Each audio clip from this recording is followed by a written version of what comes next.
UAEയുടെ മനോഹര മരുഭൂമിയിലെ സൗന്ദര്യത്തിന്റെ രാജകുമാരൻ എന്നാണ് മൃഗസ്നേഹികൾ മബ്രൂഖാനെ വിളിച്ചിരുന്നത്. 1000 കിലോ ഭാരവും അതിനൊത്ത തലയെടുപ്പുമുള്ള ശരീരം, സാധാരണ ഒട്ടകങ്ങളെക്കാൾ എല്ലാവരെയും ആകർഷിക്കുന്ന രൂപഭംഗി, ഗാംഭീര്യം. 2008-നും 2010-നും ഇടയിൽ അൽദഫ്ര ഫെസ്റ്റിവലിൽ മികച്ച ഒട്ടകം എന്ന നേട്ടത്തോടെ അവൻ എല്ലാവരുടെയും ശ്രദ്ധ പിടിച്ചുപറ്റിയിരുന്നു. ഒട്ടകലോകത്തെ സൂപ്പർ സ്റ്റാറായി മാറിയ മബ്രൂഖാന് $5 മില്യൺ അന്ന് വിലയിട്ടത്. ലോകത്തെ ഏറ്റവും വിലയേറിയ ഒട്ടകമെന്ന പദവിയും അതോടെ അവൻ സ്വന്തമാക്കി. 2010-ൽ മൃഗസ്നേഹികളെ വിഷമത്തിലാക്കി മബ്രൂഖാൻ ഈ ലോകത്തോട് വിട പറഞ്ഞു.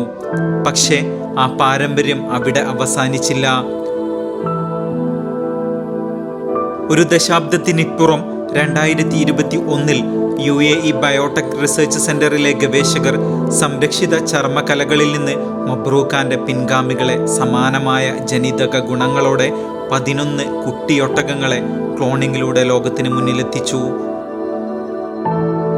മബ്രൂഖാന്റെ രക്തപരമ്പരയുടെ തുടർച്ച ഉറപ്പാക്കിയ ഒരു മികച്ച ശാസ്ത്രീയ മുന്നേറ്റമായിരുന്നു അത്.